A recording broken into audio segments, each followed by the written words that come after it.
The dog lay crumpled against the edge of the sidewalk, ribs showing through a coat that had long forgotten warmth. Cars roared past, their engines spitting heat and dust, but not one slowed. His eyes, a dull amber, no longer searched for help. They only followed shadows that moved across the concrete like ghosts. Every sound was too sharp: the slam of a car door, the hiss of a bus pulling away, and every moment felt stretched thin, like a thread about to break. He tried to shift his weight, but his legs betrayed him, trembling under the strain of nothing but his own existence. It wasn't hunger alone that hollowed him out. It was the silence, the kind that presses heavy on a soul when it realizes no one is coming back. Somewhere, in another life, maybe someone once whispered his name. But now all he had was the rhythm of his shallow breath and the gravel biting into his skin. He closed his eyes, bracing for the familiar ache of being unseen, when a shadow finally paused, not to pass by, but to kneel beside him. The afternoon sun fell heavy on the city, not warm but merciless. It pressed against the cracked pavement and the metal doors of shops, made windshields gleam with a glare that forced people to squint and hurry. In the rush of it all, where feet collided with asphalt and horns blared impatiently, a dog lay folded into himself at the edge of the sidewalk. He was so still that to most, he looked more like a pile of discarded cloth than a living thing. Every breath that left his body was shallow, almost apologetic, as though even the act of surviving had become a burden. His fur clung in tangled clumps, dulled by dust and neglect, and beneath it his bones traced a map of hunger. His paws, cracked and raw, twitched now and then, not in hope, but in memory of running, from a time when his muscles still carried him with ease. No one stopped. They never did. Shoes clicked and scuffed past, voices rose and fell in fragments. Conversations about errands, about lunch breaks, about destinations that had nothing to do with him. The city was alive in all the ways he was not, and it hurt. He remembered sound differently once. The laughter of children tugging at a leash, the soft scrape of a food bowl sliding across the floor, the low hum of a voice that belonged to someone who cared. Those sounds were ghosts now, just as he was echoes without presence. When a bus shrieked to a stop nearby, he flinched, dragging his frail body tighter against the concrete wall. The world was too loud, too unforgiving. He shut his eyes, hoping invisibility might protect him. He had learned this defense long ago to make himself small, so no hand could strike him, so no disappointment could follow. But invisibility has its own ache. To be unseen is to die slowly, not from hunger, not from thirst, but from absence. The day stretched on, and he drifted in and out of a shallow sleep, disturbed by the heat on the back of his neck and the sting of gravel digging into his ribs. Shadows lengthened, voices thinned, and still he lay there, shrinking into himself. It wasn't until the angle of the light shifted, dipping toward evening, that the rhythm changed. Footsteps slowed near him. Not the hurried beat of commuters, not the impatient stride of strangers avoiding an obstacle, but a hesitant step. Deliberate, almost questioning. He opened one eye, wary. A figure had stopped. The stranger wasn't extraordinary in appearance. No halo of light. No grandeur. But there was something different in the way they stood, in the stillness they offered where everyone else rushed. They crouched, lowering themselves until they were closer to his level, careful not to invade too quickly. The dog's body tensed, a tremor running through his thin frame. Every instinct screamed run, hide, don't trust. But his legs would not carry him. The stranger tilted their head, their gaze soft but steady, as if seeing not the dirt, not the brokenness, but something else entirely. They whispered something, a word too gentle to be caught in the storm of the city. A name perhaps, though not his own. Or maybe just the simple breath of recognition, I see you. For a moment, the dog's world held its breath. The roar of engines dimmed. The shuffle of strangers blurred, and it was only the two of them. A wary ghost of a creature, and the one person who had chosen not to look away. The stranger extended a hand, palm open, fingers relaxed, offering not touch but presence. And for the first time in months, the dog did not feel invisible.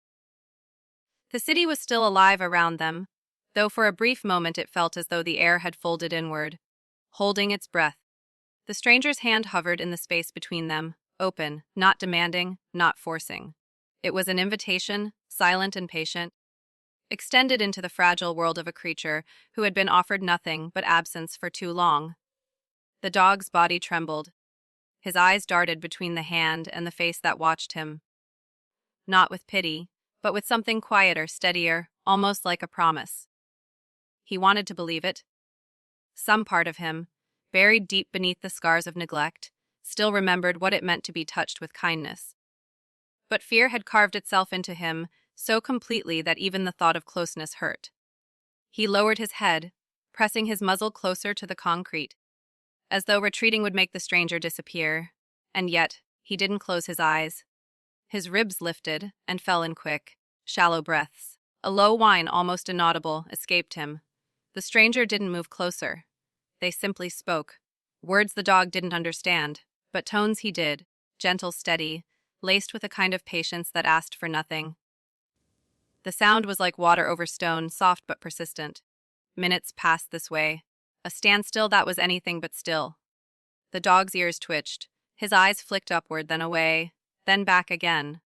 Finally, curiosity outweighed fear by the smallest margin. He inched his nose forward, the way a drowning soul might test the surface of the water, unsure if it would save or swallow him. The stranger's hand did not flinch. At last, his nose brushed skin, just a graze, a fleeting second, but enough to set off something electric inside him. The stranger's scent carried soap and city air, and underneath it, the steady thrum of life. His body jolted, but instead of retreating, he froze, waiting. The hand remained still, waiting with him. And then, slowly, carefully, the hand lowered to the ground beside him, resting palm down on the pavement, no threat at all. The dog, weak with hunger yet driven by something deeper, shifted closer. His muzzle pressed against those fingers once more, this time longer, inhaling the warmth. The stranger whispered again, voice catching on the edge of something that sounded like relief. Moments stretched. The world roared on. Cars, horns, footsteps. But here, between the ghost on the sidewalk and the soul who refused to walk past, time was reshaped. The touch came not as a sudden grasp, but as the faintest graze of fingertips along a matted ear. The dog tensed, ready for pain, but none came. Instead, there was gentleness. Not the hurried pat of distraction, not the rough grab of control, but the kind of touch that lingers because it means to reassure.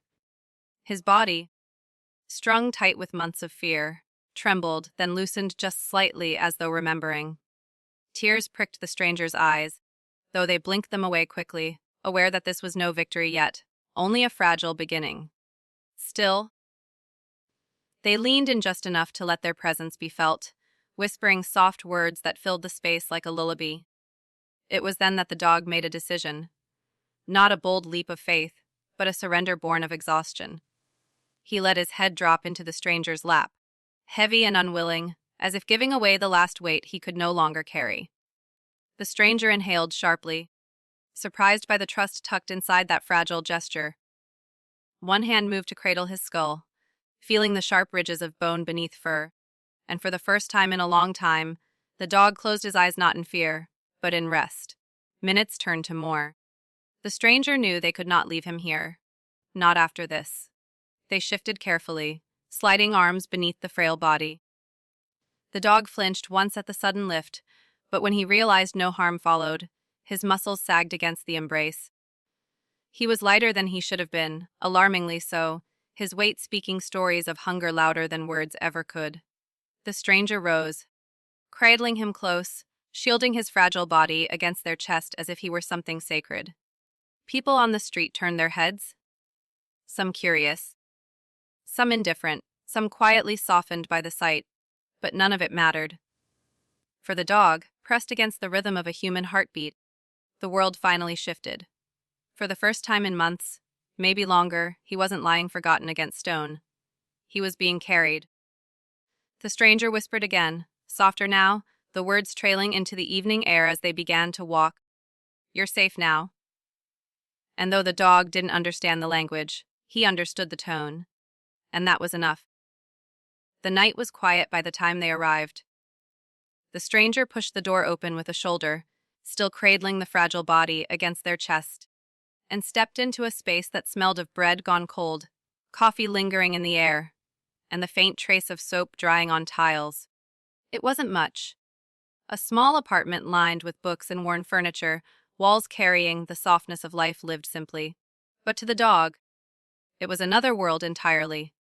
The moment the door clicked shut, silence thickened, and for the first time in too long, the city's roar fell away. The dog's ears twitched, uneasy. His body sagged from exhaustion, but his eyes flicked wildly, cataloging every shape, every corner, as if searching for danger in the unfamiliar. The stranger sensed it and moved gently, lowering him onto a blanket they had spread across the floor in the warmest patch of light beneath a lamp. The dog collapsed into it, legs folding beneath him like broken twigs. He tried to lift his head to stay alert, but the softness beneath him pulled like gravity. Still, his instincts warred. Trust did not come so easily. His eyes never left the stranger as they moved about, filling a small bowl with water, another with food. The sound of kibble pouring into a dish echoed louder than it should have, awakening an ache so deep it made his chest tremble. The bowl was set near him. The stranger crouched again, retreating just far enough to give space, waiting. The dog's nose twitched, catching the scent. Rich, immediate, undeniable. Hunger gnawed at him until it was unbearable. He crawled forward, each step trembling, and lowered his muzzle into the dish. The first bite was frantic, then the next, then faster still, as though he feared the food might vanish if he hesitated. His jaw worked hard, swallowing too quickly, choking once before forcing more down. The stranger whispered softly, a steady hum, not interfering but reminding him he wasn't alone. When the bowl emptied, the dog licked it until not a trace remained, then sat back, sides heaving, eyes dazed from the sudden fullness. The water came next. Cool against his tongue, it soothed his dry throat, washing away the dust of weeks. Drops clung to his chin, darkening the fur around his mouth. But he didn't care. Afterward, he slumped against the blanket once more. His belly full for the first time in what felt like forever, he closed his eyes. His body twitched, ears flicked, legs jerked as if he were still running from something unseen. Sleep would not come easy, not yet. His dreams, when they did arrive, were filled with half-remembered voices and doors closing too soon. The stranger stayed close. They sat cross-legged a few feet away, watching without crowding. Their hand hovered once, tempted to reach out, but they pulled it back, knowing trust was not a switch but a slow bloom. Instead, they simply spoke, letting the rhythm of their voice weave into the quiet room. Hours passed. The city beyond the window dimmed into silence. The lamp hummed faintly, casting long shadows across the walls. At last, exhaustion pulled him under fully. His breathing slowed, deepened, and his body curled into the blanket, small and vulnerable. The stranger watched him sleep, chest tight with something they hadn't expected. Not just pity, but connection.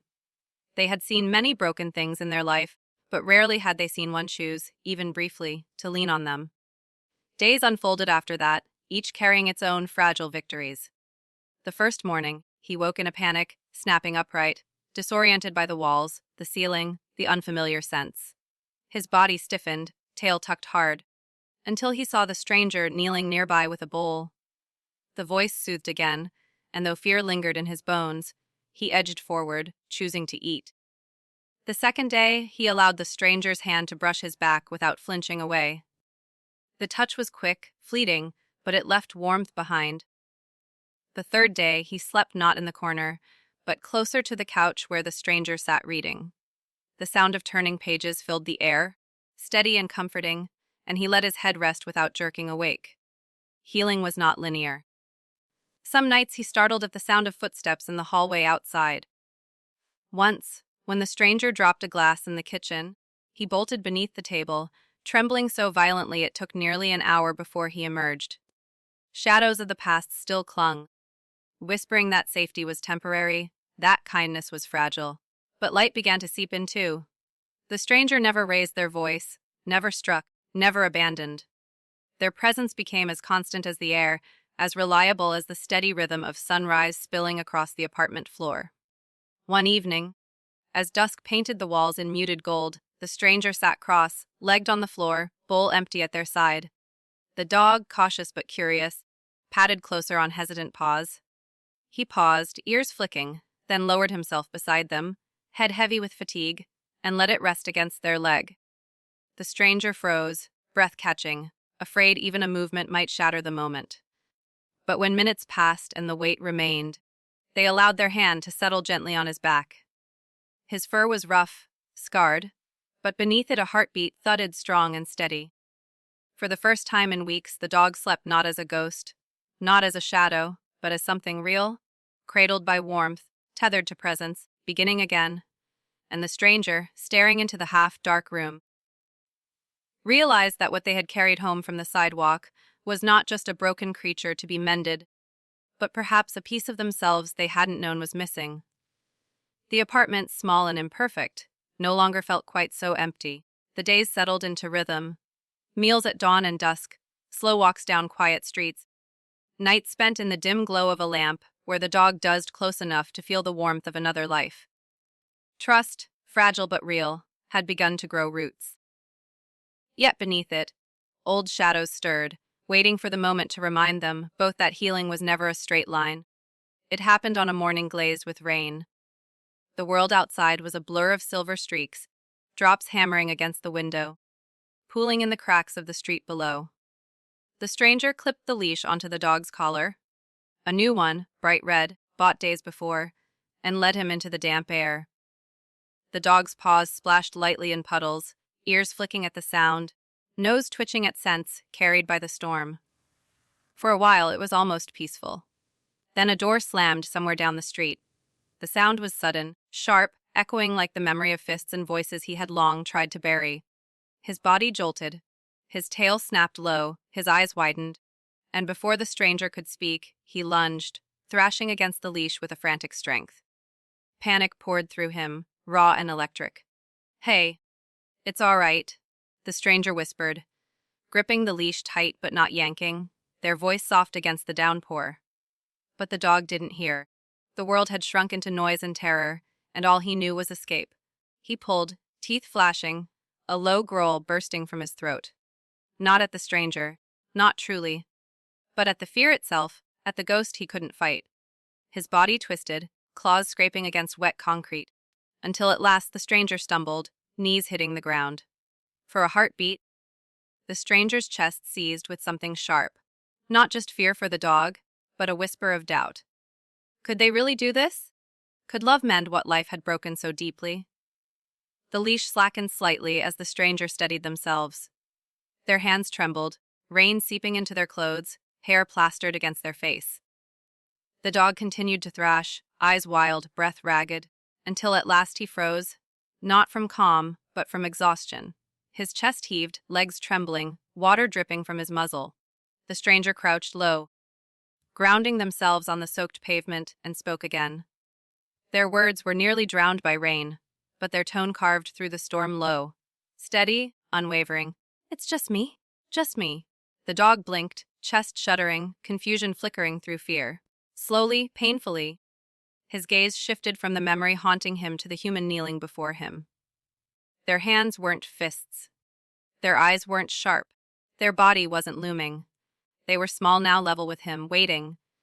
Rain ran down his back in cold rivulets, but warmth pulsed faintly from the tether that connected them. His legs buckled, and he sank against the ground, no fight left.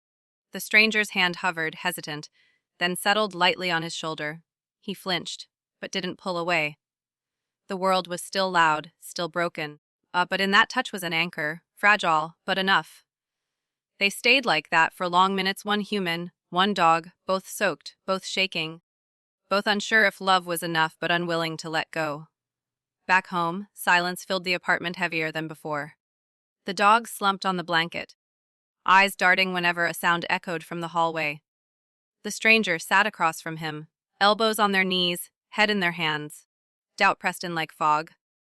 They wanted to believe patience could undo years of hurt, but what if it couldn't?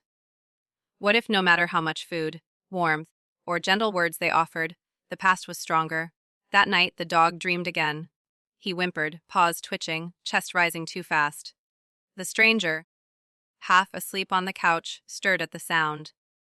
They rose, kneeling beside him, hand hovering uncertainly before finally resting against his back. His body stiffened, then stilled. Slowly, his breathing steadied. The stranger stayed awake long after, listening to the rhythm of his breath. They realized then that doubt was part of this. That love wasn't neat, wasn't easy, wasn't a miracle in a single touch. It was choosing, again and again, even on the nights when fear screamed louder than hope. The breaking point wasn't the end. It was the place where both of them, man and dog, stranger and ghost, decided whether they would stay. And in the fragile quiet of that rain-soaked night, both did. Morning arrived quietly, the kind of morning that slipped into the room without announcement. The rain had passed, leaving the world washed clean, streets glistening with thin silver puddles that mirrored the soft glow of dawn. The apartment felt different too. Not brighter, not louder, but steadier, as though the night's breaking point had shifted something unseen. The dog stirred on the blanket, his ribs rising and falling in a rhythm more even than before. His dreams had been restless, but not as violent.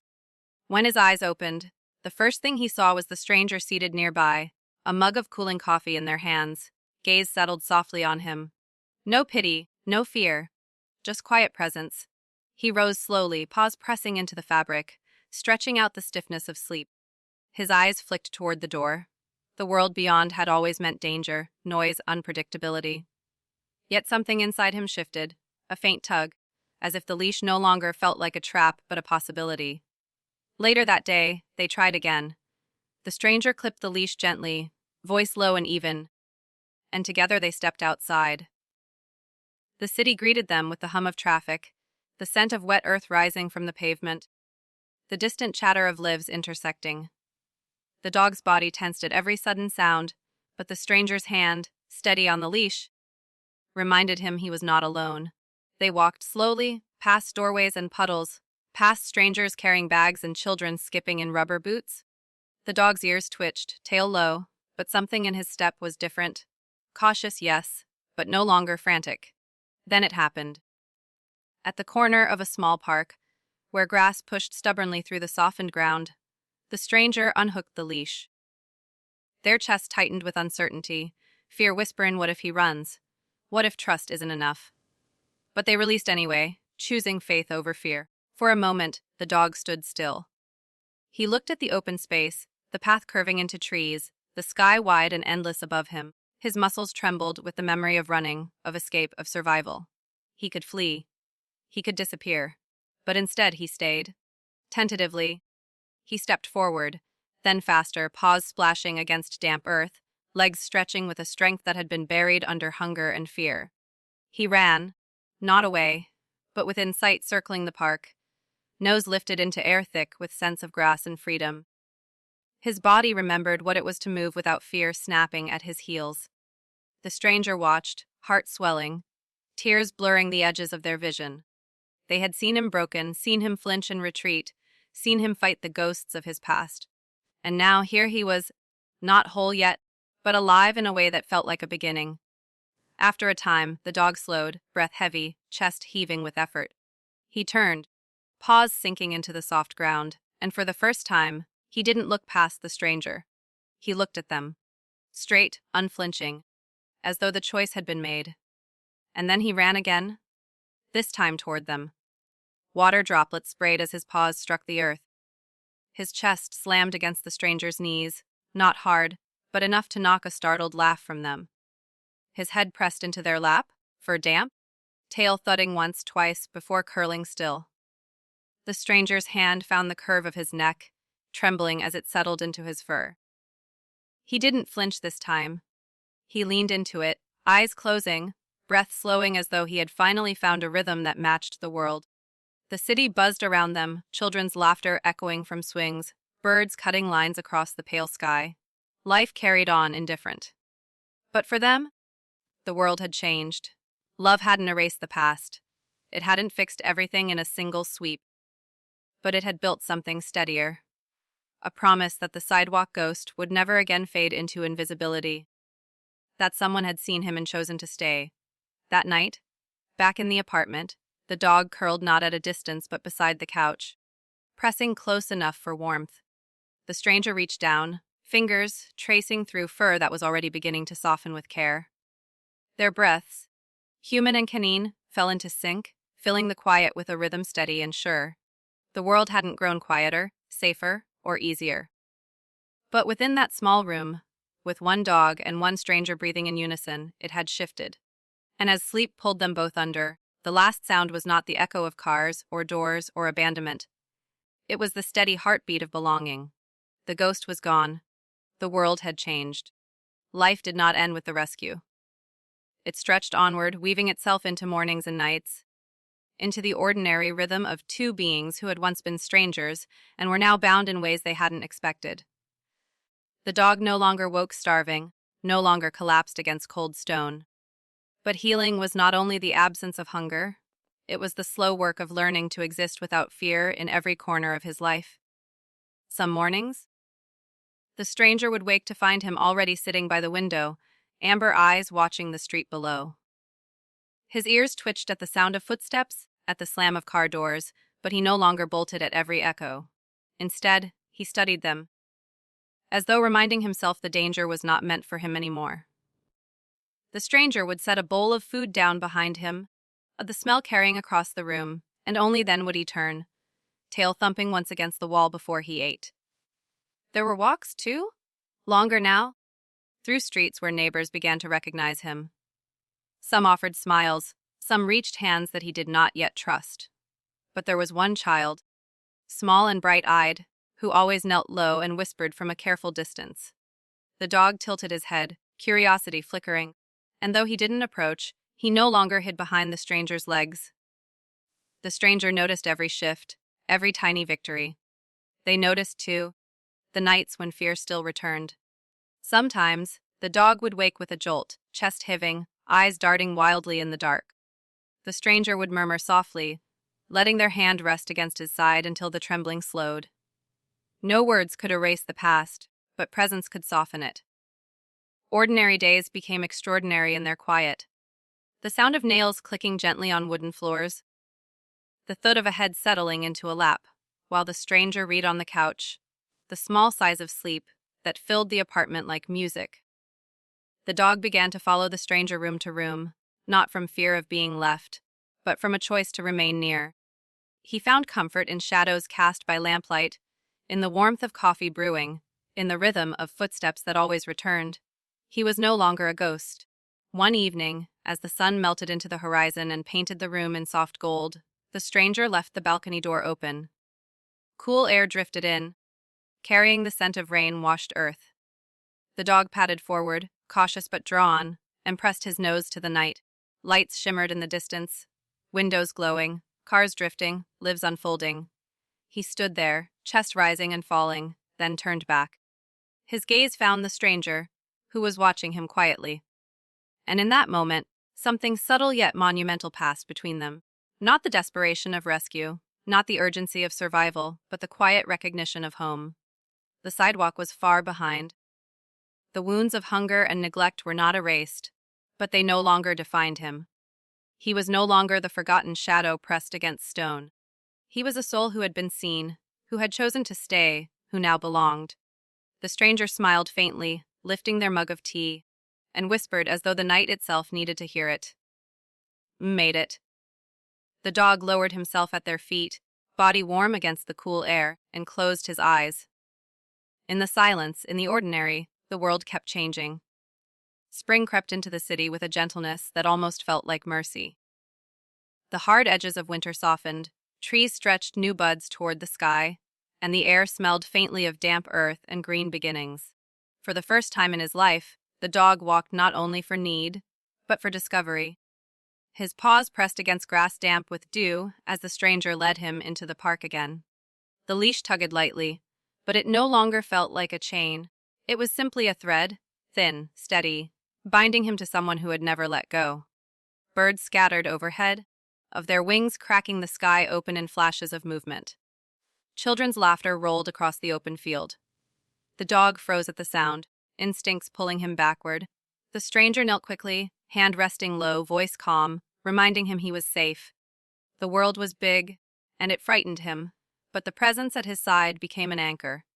Step by step, the fear ebbed. The children noticed him. Small faces pressed into wide smiles, voices squealing with delight. One little girl, the same one who had knelt weeks earlier, crouched again a few feet away, her tiny hands folded into her lap. She didn't reach, didn't rush. She just waited. The dog's ears flicked. His nose twitched. The stranger stayed still, neither encouraging nor pulling, letting choice bloom naturally. Slowly, as though walking into light he wasn't sure would hold, the dog padded forward. His steps were cautious, his body tense. But when he reached her, he lowered his nose to her outstretched fingers. Her giggle was soft, filled with wonder, and her hand brushed against his muzzle like a feather. The dog startled slightly, then stilled, breathing in the scent of chalk and grass clinging to her skin. Something in him shifted. Not a grand leap, but a crack in the wall he had carried for so long. The stranger watched, eyes damp, knowing this was no small moment. Trust was no longer just between rescuer and rescued. It was beginning to stretch, to breathe, to belong to the world. From then on, the park became their sanctuary. Each visit, the dog ventured farther, sniffing trees, pressing his nose to benches, chasing the whisper of wind across the field. The leash loosened more often, and each time he returned. Not out of fear, but choice. His body grew stronger, muscles filling in where hunger had hollowed him out. His fur, once dull and ragged, caught sunlight with a sheen that hinted at renewal. At home, the changes were quieter but no less profound. He no longer hovered by the door in fear of abandonment. Instead, he curled in the center of the room, where he could watch the stranger cook, read, move about their life. At night, when shadows used to drag him into trembling, he now pressed close enough to feel warmth, his breath sensing with theirs until sleep felt safe. One evening, as the stranger sat with a book in hand, the dog stirred from his blanket and padded over. Without hesitation, he placed his head squarely in their lap, eyes half-lidded, sighing as if the weight of the past had finally loosened its grip. The stranger froze, breath caught, then let their hand rest against his skull, stroking slowly. His body leaned into the touch, not just accepting it, but seeking it. The sidewalk ghost had become something else entirely, but the world had more yet to offer. One morning, while walking through the park, they encountered another dog, younger, skittish, tethered by a rope to a weary-looking man. The animal barked sharply, pulling, eyes frantic, but the dog stiffened, body ready to retreat. But then he paused. He looked at the stranger, who whispered softly, grounding him. And instead of bolting, he stayed. His body trembled, but he didn't run. For the first time, he understood fear did not have to mean flight. The stranger crouched, rubbing his side gently. Pride shimmered in their eyes. "Look at you," they whispered, though the dog did not understand the words. He understood the tone, the warmth, the certainty. The world was opening, slowly, unevenly, but undeniably. Each day brought new sounds, new scents, new faces, and each day he met them not as a ghost fading into stone, but as a soul rediscovering life. As spring deepened, the stranger bought a small tag for his collar, engraved with a name. They had whispered it for weeks, testing it in the quiet, letting it fall like a promise into the dog's ears. Now, etched into metal, it was real. The dog tilted his head as the tag jingled faintly, ears pricking. He didn't understand names the way humans did, but he understood belonging. And for the first time, when the stranger called softly, he came running. The park, the home, the nights of trembling, the mornings of peace. They were all chapters in a story still unfolding. The world had opened, and he had chosen to step into